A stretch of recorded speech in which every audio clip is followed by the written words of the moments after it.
फिर भी आपने कहा कि मेरे अंदर एक जुनून है, जिंदा रहूँगा या बॉडी बिल्डिंग करूँगा ही करूँगा। और तब बाद में आप मिस्टर इंडिया बने, मिस्टर एशिया बने, मिस्टर वर्ल्ड बने। आज का यूथ वो भी जिम जाता है। हाँ जी, उसके बारे में बात करते हैं। वो रील बनाने के लिए जाता है, स्टाइल बनाने के लिए जाता है, बिल्कुल। वो लड़की पटाने के लिए जाता है, वो बुलेट चलाने के लिए जाता है।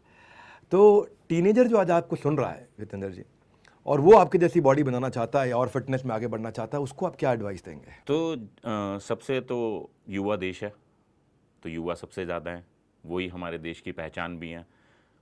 उनका मार्गदर्शन होना बहुत ज़्यादा ज़रूरी है और आप जैसे लोग उनका बहुत अच्छा मार्गदर्शन कर रहे हैं। मैं फ़िटनेस में मार्गदर्शन कर सकता हूँ।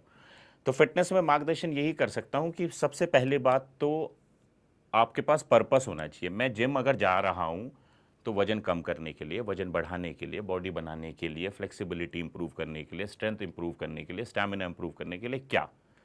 तो पहले तो वो क्वेश्चन फाइंड आउट करना है। But most of the youngster body बनाने के लिए जिम जाते हैं। बट मैंने जो फील किया है, युवा जो जाता है ना, उनमें आज के टाइम में जल्दबाजी बहुत है। 3 महीने बॉडी, भैया 3 महीने बहुत ज़्यादा है, प्लीज़ 30 दिन में बॉडी। तो सबसे पहले तो ये दिमाग में से निकाल दो, 30 दिन, 60 दिन, 90 दिन, 120 दिन में बॉडी नहीं बनती।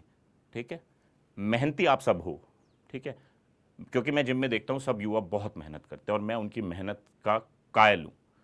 बट प्रॉब्लम क्या है कि आज उनमें बहुत ऊर्जा होती है, अगले दिन उनकी ऊर्जा डिम हो जाती है। कंसिस्टेंसी नहीं है। हाँ, मैं बोलता हूँ ऐसे होने की जरूरत नहीं है, बट नॉर्मल हो जाओ, कंसिस्टेंट हो जाओ। कहते हैं कि भाई प्रोटीन सप्लीमेंट को लेके बड़ा कंफ्यूजन है, वो मेरे मन में भी रहता है कि भारत में बढ़िया प्रोटीन नहीं मिलता है और वेजिटेरियन को और दिक्कत होती है। फिटनेस एक्सपर्ट से हमारी बात होती है, वो कहते हैं भाई नहीं मिल पाता है, गारंटी की दिक्कत है। बॉडी बिल्डिंग के लिए प्रोटीन जरूरी भी है अगर आपको अब मसल बनाए रखना है।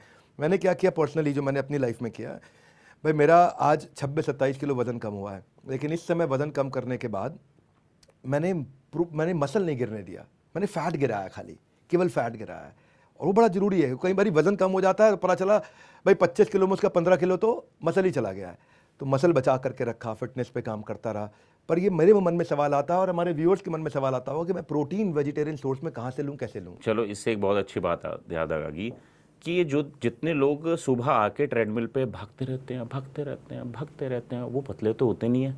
मैं देखता हूँ यार ये 30 दिन से भाग रहा है, पतला क्यों नहीं हो पा रहा? क्योंकि उसका प्रॉब्लम यही है कि जैसे सर ने बोला, मसल इज योर एसेट। ठीक है, फीमेल हो या मेल हो, उस मसल को आप जाने नहीं दे सकते। उसके लिए पर्याप्त मात्रा में प्रोटीन खाना बहुत ज़्यादा ज़रूरी है। अब फीमेल्स जो है, लड़के बोलते हैं हमारे तो मसल नहीं है, हमें प्रोटीन खाने की क्या ज़रूरत। बट फीमेल्स के अंदर भी मसल्स होते हैं। मेल्स के अंदर being a testosterone level, testosterone hormone, muscle ज़्यादा होते हैं। बट दोनों को ही प्रोटीन खाना आवश्यक है। प्रोटीन के सोर्सेज बहुत सारे हैं। वेजिटेरियन में आप सोया खा सकते हो, मूंग की दाल खा सकते हो, दूध पी सकते हो, दही खा सकते हो, पनीर खा सकते हो। But being a vegetarian, but problem क्या है कि जब वेजिटेरियन आदमी वजन घटाने की कोशिश करता है तो वो फैट वाली चीज़ें नहीं खा सकता, तो वो ज़्यादा दूध नहीं पी सकता, पनीर नहीं खा सकता।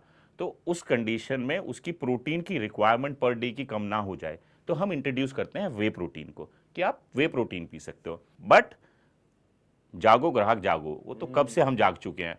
आपको ये देखना है where to buy, when to buy, और जब आप बाय कर रहे हो तो आपको उसकी रिक्वायरमेंट कितनी पीने की है। एक ने बोल दिया भाई 4 स्कूप पी लो, अरे भाई आपकी रिक्वायरमेंट नहीं है, पोस्ट वर्कआउट 1 स्कूप आपने पी लिया, मोर देन एनफ।